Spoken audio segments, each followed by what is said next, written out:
देवेंद्र फडणवीस वो अब महाराष्ट्र के सारा गणित लगा रहे हैं कि हमको इतनी कम सीटें क्यों मिली। आप देखें ना, जो इधर महाराष्ट्र के अंदर 18 पर एनडीए खड़ा है और 30 पर खड़ा हुआ है महाविकास आघाड़ी।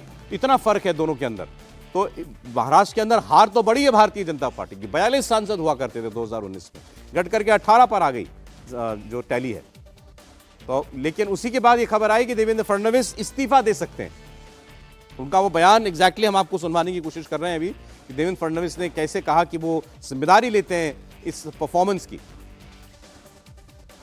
आमतौर पर जो पार्टी के पदाधिकारी होते हैं, जो लोग पार्टी चला रहे हैं प्रदेश के अंदर, ये पहली जिम्मेदारी उन लोगों की होती है अगर आपके प्रदर्शन पर सवाल उठता है तो। लेकिन सीधे उप मुख्यमंत्री का ये कहना कि मैं इस्तीफे की पेशकश करता हूं, मैं हार की जिम्मेदारी लेता हूं हमारे गठबंधन की, ये थोड़ा विचित्र बात है। ऊपर भी हम लोग निर्णय करेंगे और साथ साथ महाराष्ट्र में चूंकि एक प्रकार से भारतीय जनता पार्टी की सारी जिम्मेदारी महाराष्ट्र में एक लीडर के रूप में मेरे ऊपर थी, तो ये जो हमारा महाराष्ट्र में डिबैकल हुआ है या जो हमें एक प्रकार से हार मिली है, हमारी सीटें कम हुई है, इसकी पूरी जिम्मेदारी ये मेरी है। मैं इस जिम्मेदारी को स्वीकारता हूं। कहां कमियां रही है उसको पूरा करने की कोशिश करूंगा। मैं भागने वाला आदमी तो हूं नहीं, और जोरों से मैदान में उतरूंगा और हमारी पूरी पार्टी को साथ में लेकर हम लोग वापस नई स्ट्रैटेजी तैयार करेंगे और नई स्ट्रैटेजी तैयार करके हम लोग जनता के बीच जाएंगे। जनता का जो विश्वास है उस विश्वास को हम लोग संपादित करेंगे।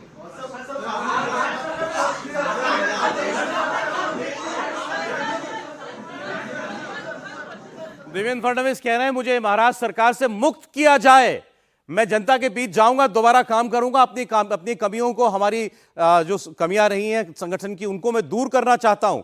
उन्होंने कहा यहाँ बीजेपी का सीनियर नेता होने के नाते ये जो हमारी हार हुई है, हमारे आंकड़े कम हुए महाराष्ट्र में, मैं इसकी जिम्मेदारी लेता हूं और मुझे महाराष्ट्र सरकार से मुक्त किया जाए। मैं विधानसभा चुनाव के लिए पूरा समय देना चाहता हूं। अभी कुछ महीनों के अंदर महाराष्ट्र में विधानसभा के चुनाव हैं और जाहिर है कि वहां पर महाराष्ट्र में बीजेपी का चेहरा, यूं तो और बहुत बड़े लीडर हैं, लेकिन देवेंद्र फडणवीस 5 साल के मुख्यमंत्री रह चुके हैं, तो वो सबसे बड़ा चेहरा है। वो खुलकर कह रहे हैं कि मुझे अब आप इस सरकार से मुक्ति दीजिए, सरकार चलती रहेगी लेकिन मैं काम करना चाहता हूं आने वाले विधानसभा चुनाव के लिए। देवेंद्र फडणवीस खुलकर यह बात कह रहे हैं। सचिन चौधरी इस वक्त जुड़ गए हमारे साथ सीधे मुंबई से। सचिन, देवेंद्र फडणवीस ने बड़ी बात कही कि मैं अब इससे मुझे सरकार से मुक्त कीजिए, मैं विधानसभा चुनाव के लिए फुल टाइम काम करना चाहता हूं।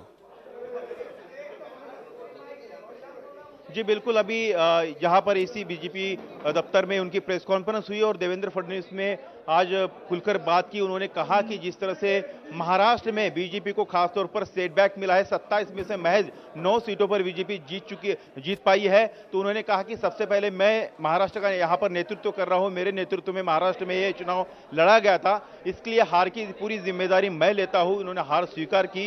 उन्होंने कहा कि कई सारे फैक्टर थे जिन पर अभी और मंथन होगा, लेकिन उन्होंने एक बात कही कि पार्टी को अब मजबूत करने की जरूरत है, क्योंकि अभी आने वाले सितंबर अक्टूबर महीने में यहां महाराष्ट्र विधानसभा के चुनाव होंगे और ऐसे में अगर पार्टी को फिर से सत्ता में वापस लाना है, महाराष्ट्र में एक बार फिर से एनडीए यानी कि महायुति की सरकार लानी है, तो देवेंद्र फडणवीस को अब मैदान में उतरना पड़ेगा। ये सोचकर उन्होंने बयान किया है कि वो केंद्रीय नेतृत्व को ये अपील करेंगे, उनको गुजारिश करेंगे। हालांकि उन्होंने कहा कि हमारे पार्टी में फैसला केंद्रीय नेतृत्व ही करता है, इसलिए मैं उनको ये गुजारिश करना चाहूंगा कि मुझे अब सरकार की जिम्मेदारी से मुक्त किया जाए। जो उप मुख्यमंत्री उनके पास है, गृह मंत्रालय की जिम्मेदारी उनके पास है, सरकार से वो मुक्त होना चाहते हैं।